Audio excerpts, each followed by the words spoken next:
बिस्मिल्लाहिर्रहमानिर्रहीम। नाज़रीन अस्सलाम से मैं इकबाल जंजो। नाज़रीन 2 दिन का जो गैप था उसकी वजह ये थी कि एक तो बारिश की वजह से लाइट का शॉर्टेज हो गया और दूसरा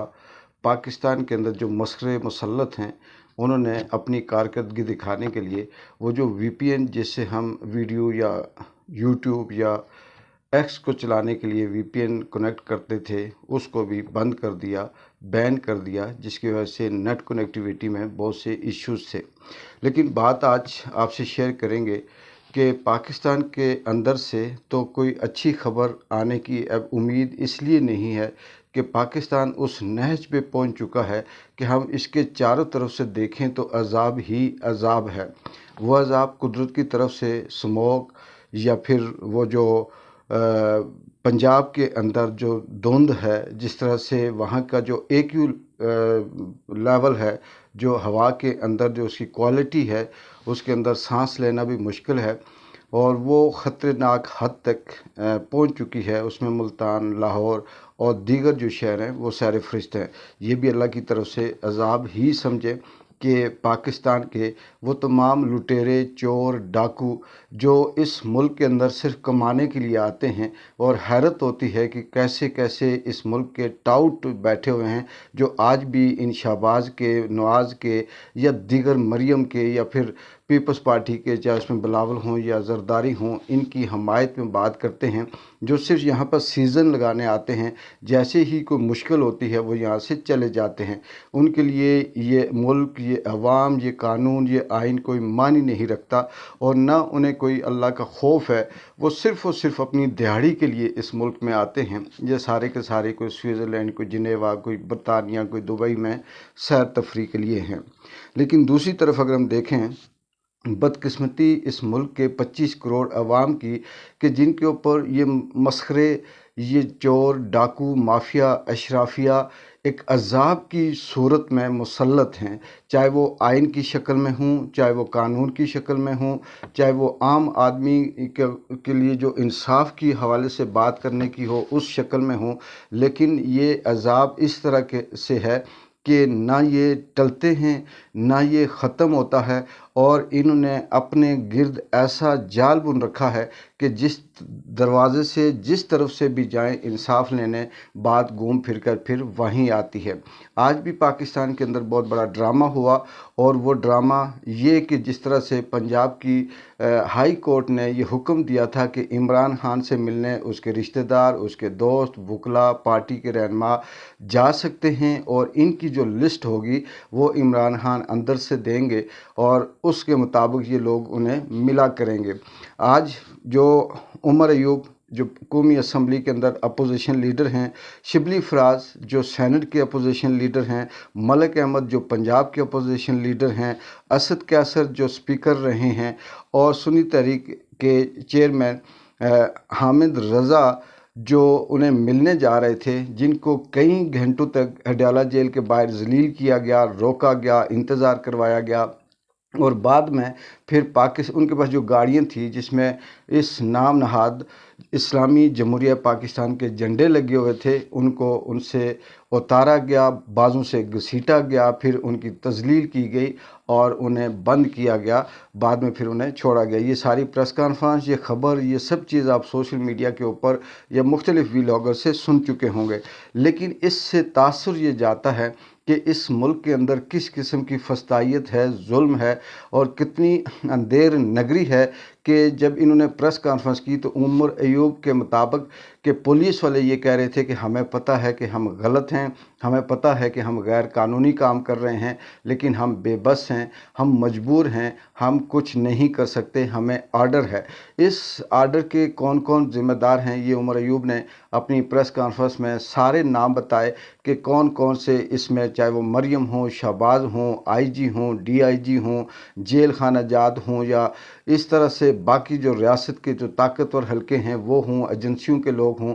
ये वो ज़िम्मेदार है जिन्होंने इनकी तजलील की। असल मकसद ये नहीं कि वो कोई दफ़ा 144 था, ये मकसद नहीं कि उन्होंने कोई ख़िलाफ़ वर्जी की। इसके पीछे जो मकसद था वो ये थी कि तजलील की जाए, ज़िल्लत अमेज़ रवैया रखा जाए इनके साथ और इनको मजबूर या फिर इस तरह से ایسے ان کے ساتھ ایکٹ کیا جائے کہ یہ کسی نہ کسی طرح سے مزید خلاف ورزی کریں، ایک اور دوسری بات یہ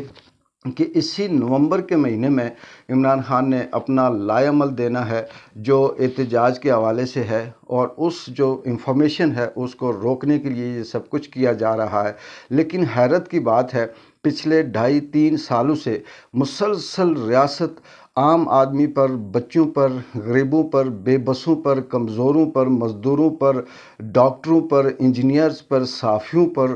جو عام وکلا ہیں ان پر، پاکستان تحریک انصاف کے چیئرمین عمران خان کا نام لینے والوں پر اس طرح سے قیامت برپا کرتی ہے کہ ان کے گھر کی خواتین، بچے، مائیں، بہنیں، بوڑھے، والدین، چاہے ان کے رشتہ دار ہیں، ان کو اٹھاتے ہیں، ان کو مارتے ہیں، ان کے کاروبار گراتے ہیں، ان کے گھر کی چادر اور چار دیواری کی پامالی کے ساتھ ساتھ انہیں ڈیمالش کرتے ہیں، ان کے بزنس خراب سب کے سب تباہ کر دیے۔ لیکن رتی بھر بھی فرق نہیں آیا ان لوگوں کی محبت میں اور ان لوگوں کی جو جدوجہد ہے اس میں۔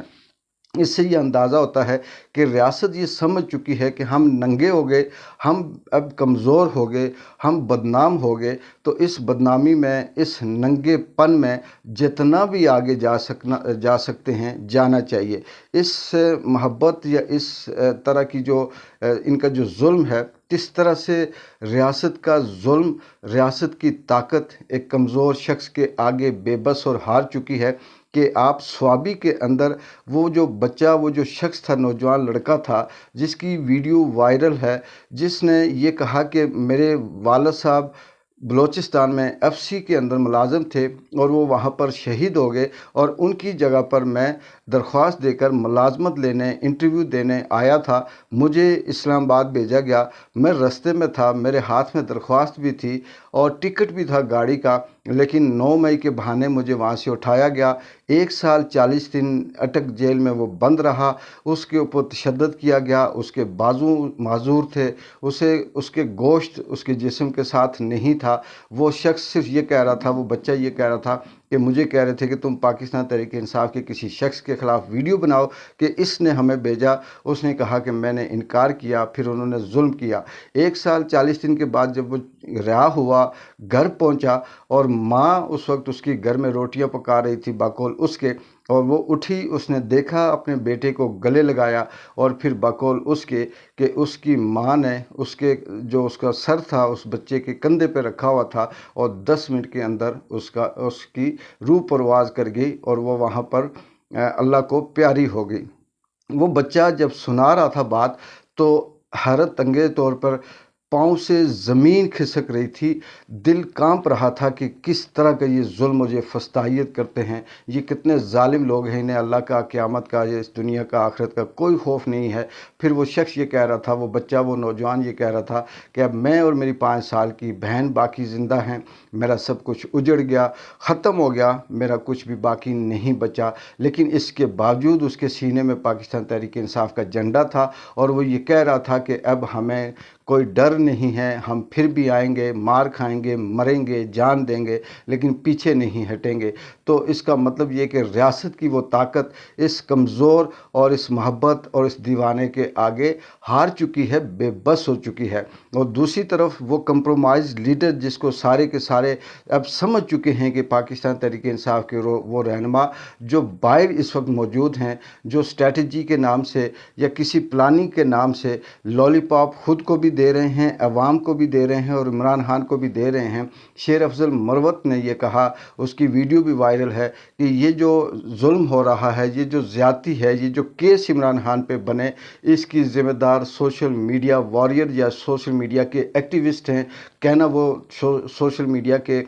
دہشت گرد کہنا چاہ رہا تھا، لیکن چلیں اس نے سوشل میڈیا ایکٹیوسٹ کہا۔ اس نے کہا کہ ان کی بیانات کی وجہ سے، ان کی پوسٹوں کی وجہ سے، ان کی اس تحریک کی وجہ سے ہمارے اوپر یا پاکستان تحریک انصاف کے اوپر ظلم ہوتا ہے۔ یہ شیر افضل مروت کے الفاظ نہیں ہیں، یہ شیر افضل مروت کا خیال نہیں ہے، یہ شیر افضل مروت کی اپنا نظریہ یا سوچ نہیں ہے۔ وہ اچھی طرح سے جانتا ہے کہ ये सोशल मीडिया ना होता तो किसी को क्या पता चलता कि शेर अफजल मरवत कौन है। ये सोशल मीडिया ना होता तो आज पाकिस्तान तहरीक इंसाफ की वो जो मकबूलियत है वो ना होती। असल मसला ये नहीं है कि सोशल मीडिया जो इस मुल्क के अंदर बकौल शेर अफजल मरवत कि वो ज़िम्मेदार है। असल मकसद ये है कहने का कि किसी न किसी तरह से सोशल मीडिया को पाकिस्तान तहरीक इंसाफ से दूर किया जाए या नफ़रत पैदा की जाए। लेकिन बिल्कुल इसी तरह से जैसे आम आदमी, मज़दूर, डॉक्टर, इंजीनियर, सहाफ़ी, बोलने वाला, आम चाहने वाला जो बात को समझ चुका है, वो इमरान खान का नाम लेने के लिए, उसके नाम पे मरने के लिए तैयार है। अपने माँ बाप, बहन भाई, ख़ानदान सब की कुर्बानियाँ वो दे चुका है, लेकिन वो पीछे नहीं हट रहा। इसी तरह से सोशल मीडिया के जितने भी एक्टिविस्ट हैं जो पाकिस्तान तहरीक इंसाफ के वॉलंटियरली आकर काम करते हैं, उनके ऊपर जितने मर्जी इल्ज़ामात लगा दो, वो बात को समझते हैं, वो समझ चुके हैं। इनके कहने पे वो किसी सूरत भी ना दरार पैदा होगी और ना वो पीछे हटेंगे, और वो जो असल चीज़ है वो सारी की सारी सामने लाते रहेंगे। आखिर में सवाल ये पैदा होता है कि रियासत को आखिर ये सब कुछ करने के बाद क्या मिलता है? क्या वो कामयाब हुई है? क्या इमरान खान का बयानिया रोक सकी? क्या इमरान खान की के लिए लोगों के दिलों में नफ़रत पैदा कर सकी? क्या उसकी किसी जद्दोजहद में कमी आई? क्या उसको तोड़ने में कोई इन्हें कामयाबी हासिल हुई? नहीं। इमरान खान को अब किसी सूरत भी ना इक़्तिदार चाहिए, ना कुर्सी चाहिए। उसने अपना नाम जो वर्ल्ड कप के अंदर जिस तरह से लिखवाया, सियासत का भी वर्ल्ड कप वो जीत चुका है, और अब उसे तारीख़ के अंदर अपने आप को रकम करना है। अब वो सिर्फ़ पाकिस्तान की तारीख़ का नहीं बल्कि पूरी दुनिया बैनुल-अक़वामी तारीख़ का वो हिस्सा है। और जितने ये जेलस, ये टाउट, ये लिफाफे, ये ब्रीफ केस लेने वाले, चाहे वो सहाफ़ी हों, सियासतदान हों, या ये मस्खरे हों, ग़ुलाम हों, कठपुतलियाँ हों, ये जितने के जितने लोग हैं, ये सिर्फ़ बुग़्ज़ में अपनी ज़ात को बचाने के लिए उसके ख़िलाफ़ बोलते हैं। वरना सोहेल वड़ाई जैसे कि क्या औकात है कि वो ऐसी ऐसी बातें करें, चाहे उसमें जो सलीम साफ़ी हो या दीगर जो इस तरह से जादे मेदे या ख्वाजे माजे हों। ये सारे के सारे असल कहानी तो जानते हैं, लेकिन बेबस इसलिए हैं कि इनके पास कुछ भी कहने के लिए नहीं है, और ये ऊँगियाँ बूँगियाँ मारकर कभी किसी को कंप्रोमाइज़ कहते हैं, कभी किसी को दहशतगर्द कहते हैं। जिस रियासत के अंदर पाकिस्तान के जो ख़ुद रियासती झंडा लगाकर अपोजिशन के अंदर बैठते हैं, जो पाकिस्तान की सबसे बड़ी सियासी जमात के रहनुमा हैं, वो पंजाब के अपोजिशन लीडर हैं, वो सेनेट के हैं, वो कौमी असम्बली के हैं, अगर उनके साथ हद-तक-अमेज़ रवैया इख्तियार करके उन्हें घसीटा जाता है, उन्हें बंद किया जाता है, तो इस रियासत के आगे आम आदमी फिर क्या बेचता है। और दूसरी तरफ पाकिस्तान की वो जो जोड़ियां हैं, वो जो चीखती हैं, जो अपने आप को कहती हैं कि हम बहुत कुछ कर रही हैं, वो टिकटॉकरें आजकल जिनेवा की और स्विट्ज़रलैंड की सैर में मशहूर हैं। किसी ने 2-2 बैग उठाए हुए हैं, और कोई ऐसे ऐसे हरकतें कर रहे हैं कि अपनी आप को दिखाने के लिए जाली अपने साथ से बंदूक को उठाकर बैनर देकर सड़क के किनारे खड़े करके उनसे रट्टा लगवाकर चंद नारे लगाते हैं, लेकिन वो भी इतनी बुरी तरह से एक्सपोज हो जाते हैं शायद कि इनकी किस्मत में अब ज़िल्लत ही ज़िल्लत, रुसवाई रुसवाई है। और पाकिस्तान के ये जो मसखरे हैं, इनका वक्त अब थोड़ा है। रियासत की जो ताकत है वो कब तक रहेगी, ये भी आने वाला वक्त बताएगा। देखते हैं कि मज़ीद किस हद तक इमरान खान के साथ जुल्म किया जाएगा, तोशाखाना केस रोका जाएगा, अल-कादर ट्रस्ट को भी रोका जाएगा। इनकी जो ज़मानत के जो दिन हैं या जो उनकी तारीख़ होती है जिस दिन, उस दिन कभी जज छुट्टी पे है, कभी कोई छुट्टी पे है, ये सिर्फ़ और सिर्फ टैक्टिस है। लेकिन बात वही है कि एक प्लानिंग इन मसखरों की है और एक प्लानिंग कुदरत की है। देखते हैं किसकी प्लानिंग जीतती है। इकबाल जंजो को इजाज़त दें। अल्लाह हाफ़िज़।